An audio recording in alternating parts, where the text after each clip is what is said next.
So, ayun po mga kalingap, magandang hapon po, umaga't hapon at gabi sa lahat. Ngayon po ay nandito po kami sa Bautista.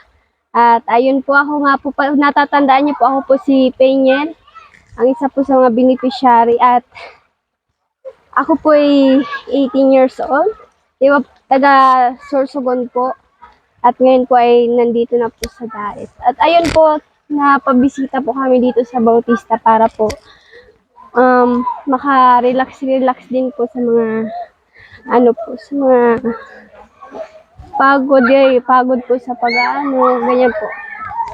At ayun po, maraming salamat po sa lahat po ng mga tumutulong po pa din sa akin at saka sa mga sumusuporta po sa Kalingap. At ayun po.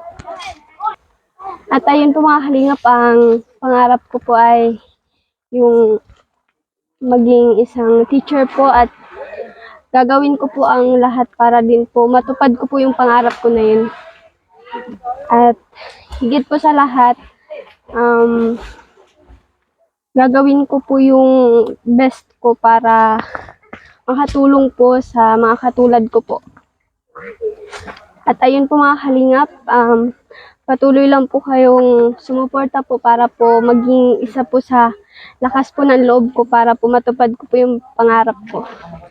Sana po wag po kayo magsasawang sumuporta at mag-advise para po sa mga pagdadaanan. Ayun po. So yun po mga Kalingap, po natatandaan nyo po ako po ay na-scout nila Tatay Papsi at kung po natatandaan nyo na ako po ay nag-aalaga po ng aking magulang at wala na din po akong pamilya ngayon dahil po wala na po si Papa. Pero po ngayon nasa maayos po akong kalagayan dito po kila Kuya Bal, Ate Edna. Dahil po sa kanila mas naging po ako sa buhay ko para maging matatag at maging malakas po sa lahat pa ng mga pagdadaanan ko sa buhay.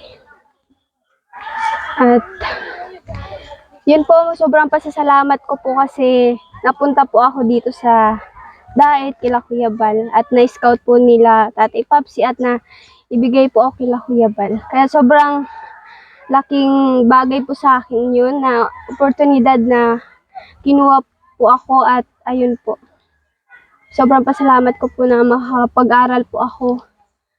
At yun po, matupad ko po yung mga pangarap ko. Para po matulungan ko po yung mga kapatid ko sa oras po na makapagtapos po ako ng pag-aaral. Ayun po. So ayun po mga Kalingap, sobrang saya ko din po syempre kasi nakatagpo po ako ng mga kaibigan na handa din po akong gabayan at advisean po pag may problema po ako at saka sama-sama din po kami pag sa ganyan pong may ribbon cutting. Masaya po kami nagsasama-sama sa pag-i-scout. Lalo na po kung saan kami makapunta sa mga landing pad. Ayan po, sobrang saya po na makasama po sila. Na hindi ko po inaasahan na makakatagpo po ako ng katulad po nila. At ayun po, inaano ko din po na sana po lalo na po yung mga Kalingap Angel, sobrang saya ko po na makakilala po sila at at sobrang pasalamat ko po kasi tinuring po nila din akong kapatid, parang kapatid na po. At saka hindi po nila ako parang binabaliwala sa mga bagay na din po. Tingin ko sa mahina po ako at sobrang pasalamat ko po kila Kuya Rab na na natulungan po ako ni Kuya Rab sa bagay po na din po na mahina din po ako. At ayun po, so nabago po yung takbo ng buhay ko simula po nang naging Kalingap din po ako.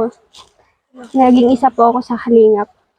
Kaya po sobrang pasalamat ko po na isa po ako sa mga naging beneficiary ng Kalingap. Nila Kuya Bal, Kuya Rab, at saka sobrang pasalamat ko sa mga K-Angels na tinuring akong parang kapatid. So, ayun po.